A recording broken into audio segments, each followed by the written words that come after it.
Guys, welcome back to my channel N new video. এই ব্লগটা হচ্ছে আমার আশীর্বাদের ভিডিও। সেই দিনের প্রত্যেকটা মুভমেন্ট আমি ক্যাপচার করার চেষ্টা করেছিলাম ভিডিওতে। তো যতটুকু পেরেছি আমি করেছি। আমার ফোনে যতগুলো ভিডিও ছিল সবই আমি অ্যাড করেছি। ভিডিওটা অনেকটা টাইম পরই পোস্ট করছি। আমাদের আবার অনেক ইন্টারেস্টিং রিচুয়ালস আছে, মানে সব কিছু হয়ে যাবে যখন ছেলের তরফ থেকে সবাই বাড়ি যাবে তখন তাদের গায়ে কালার দেওয়া হয়, আবির রং যে যেমন পারে, বাট আলতা হলুদ এভরিথিং যে যেমন পারে, সেগুলো একটা খুব মজার ব্যাপার আমাদের কাছে। তো আমরাও করেছি, এটা ভিডিওর এন্ডিংয়ে আছে, তো সম্পূর্ণ ভিডিওটি ওয়াচ করো, সেটাও দেখতে পাবে। তো এখন প্রায় বাজে বিকেল ওই 3:30 4টা হয়তো বাজছিল। ফটোশ্যুটও করতাম, রেডিও হয়নি।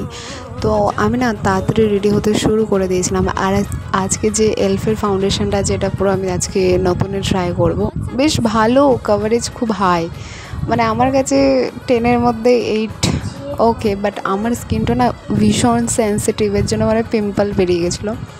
সে যাই হোক, কিন্তু একদম ফুল কভারেজ দেয়।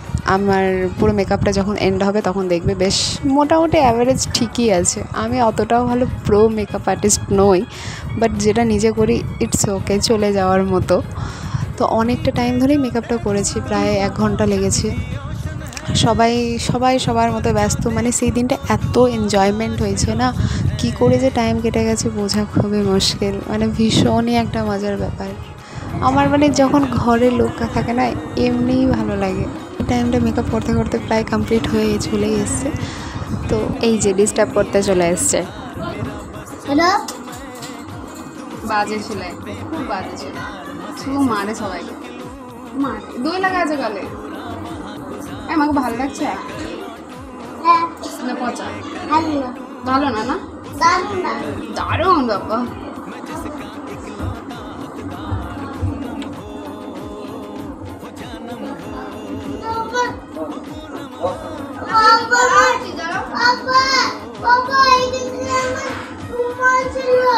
ফেলে দিয়েছি, যা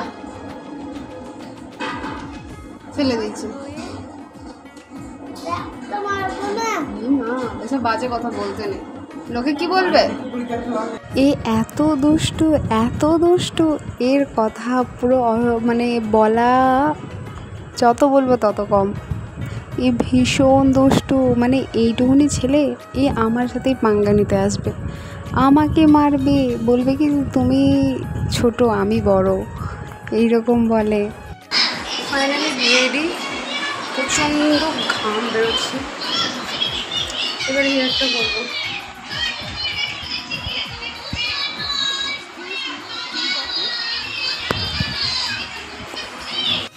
আমার জন্য ফুল এনে দিয়েছে। ফাইনালি একটু রেডি হয়ে এসে জাস্ট এবার শাড়ি পরবো, হয়ে যাবে। এই যে আমার দিদি, মাইকটা পরে শেষ করতে হয় বলুন। আরে ঠিক আছে, ফুল এনে দিয়েছে। সেই দিন আমি জিজাকে বলেছিলাম, জিজা মাথায় ফুল লাগাও, তুমি আমাকে ফুল এনে দিও। তো এনে দিয়েছিল, একটা আমার জন্য, একটা দিদির জন্য, আর রোজও এনেছিল।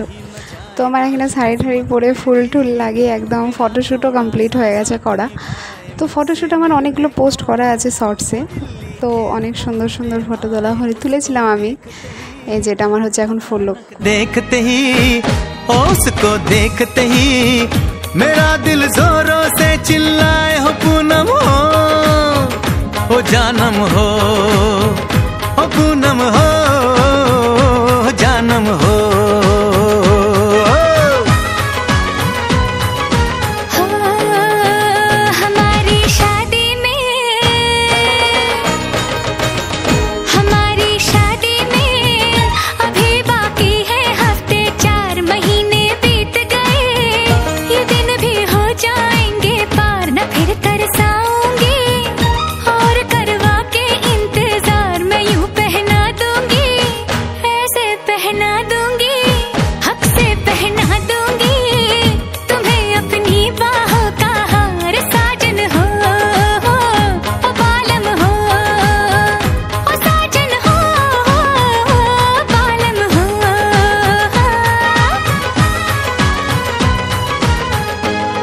Fasten your seatbelt, sir.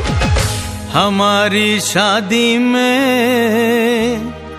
अभी बाकी है আমি ভাবি যে আমি বলছিলাম কদিন আগে বিয়ে করব না যাই হয়ে যাক, বাড়িতেই নিয়ে একটা ভীষণ একটা ব্যাপার যে আমি বিয়ে করব না। মা বাবা বলছে দেখ এখন দেখলেই তো হয়ে যাবে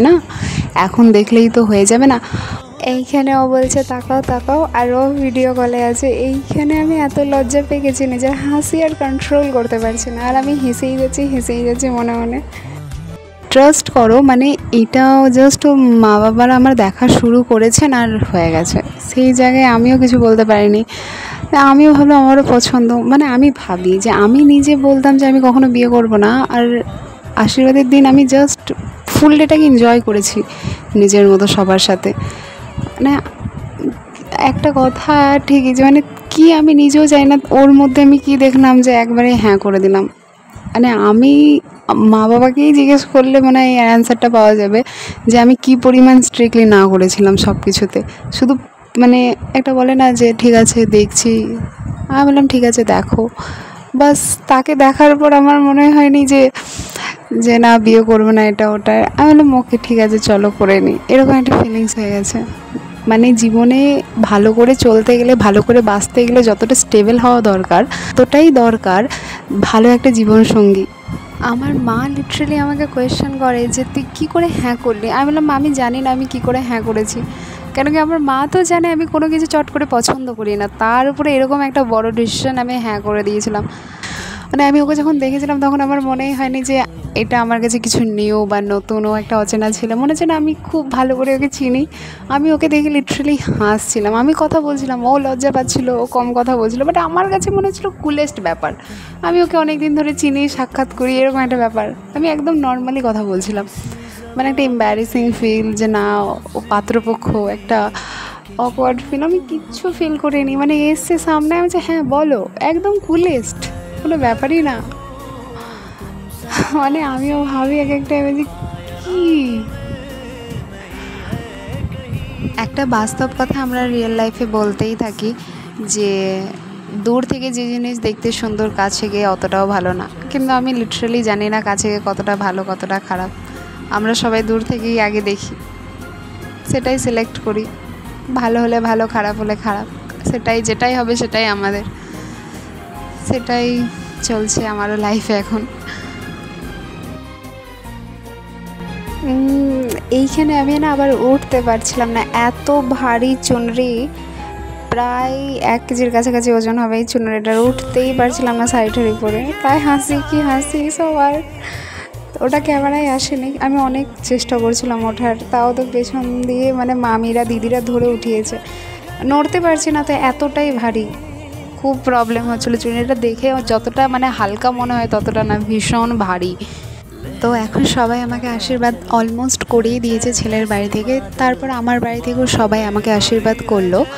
তো এখন সবার খাওয়া দাওয়া হয়ে গেছে, কেউ খাচ্ছে, এখন অনেকে যাদের হয়ে গেছে তারা বাইরে জাস্ট বসে আছেন, সব ওয়েট করছেন যাবে বলে একসাথে। তো এরপর মানে আমাদের হবে কালারিংয়ের ব্যাপারটা, মানে আমি তো কিছুই করতে পারিনি, জাস্ট আমি ওপর থেকে দেখতে পারবো, আর এটাই হচ্ছে কথা। তো মানে যারা রং লাগায় আর কি, লাগিয়েছিল অনেকেই, মামিরা, কাকিরা, অনেক আন্টিস ছিল, ওনারা লাগিয়েছেন। তো ভীষণ একটা মোমেন্ট। আমার কিছু ভিডিও ক্লিপ করেছি, এই যে এইখানে আমাকে বলছে কি কালার নিয়ে আসো কালার, এইদিকে পুরো আলতা খুঁজে পাচ্ছে না, 2 সিসি আলতা শেষ অলমোস্ট, আবার নিয়ে আসার জন্য আমাকে বলা হচ্ছে, আমি সেই খুঁজছি পাগলের মতো, দিয়ে এই দেখো দিলাম, দিয়ে এবার যাচ্ছে মামি রং লাগাতে। মানে আমার এই যে এত সেই টাইমটা হাসি পাচ্ছিল না, ভীষণ একটা মানে এই জিনিসটা দেখার মানে খুবই একটা আলাদাই মজা। মানে এত লোক হয়ে গেছিলো, ক্যামেরাম্যান ফটো তোলার মতো মানে পজিশন জায়গা পায়নি, সবাই ফটো তুলতে ব্যস্ত, ক্যামেরাম্যান পেছনে চলে গেছে ফটো তুলতে, আর আমি শুধু রেগে যাচ্ছি ক্যামেরাম্যানের ওপর। ও বলছে দিদি আমি দাঁড়ানোর জায়গা খুঁজে পাচ্ছি না, আর তুমি ফটো তোলার কথা বলছো। যাই হোক যতটা পেরেছে করেছে। তা ব্যাস এখানে সবাই কাকারা ডিসকাশন করছে, আর আমার কাকার চা বানিয়েছিল, আমাকে বলছিল খা, আর আমি না চা খেতে পারি না, চা খেলে আমার জিভ পড়ে যায়, আমি এর জন্য চায়ের থেকে 2 হাত দূরেই থাকি, খুব কম খাই, আলে কালে 6 মাসে 9 মাসে একবার। এখানে সবাই এখন রং লাগানোর প্রিপারেশন চলছে, তো অনেকে লাগিয়েছে, অনেকে তো ভয়ে পালিয়ে যাচ্ছে। খাওয়া দাওয়া হয়ে গেছে, এই যে সবাই আছে, অনেকের গায়ে লেগেও গেছে, দেখুন কালারগুলো। किसी ज़बां में भी वो लफ्ज़ ही नहीं कि जिनमें तुम हो क्या तुम्हें बता सकूं।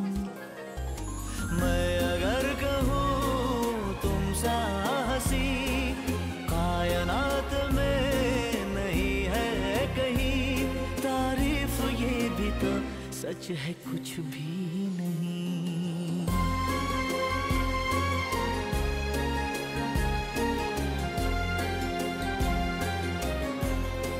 আর এখানে কালার লাগানোর সেশন শুরু হয়ে গেছে, চলছে। এখানে লাগানো হয়েছিল।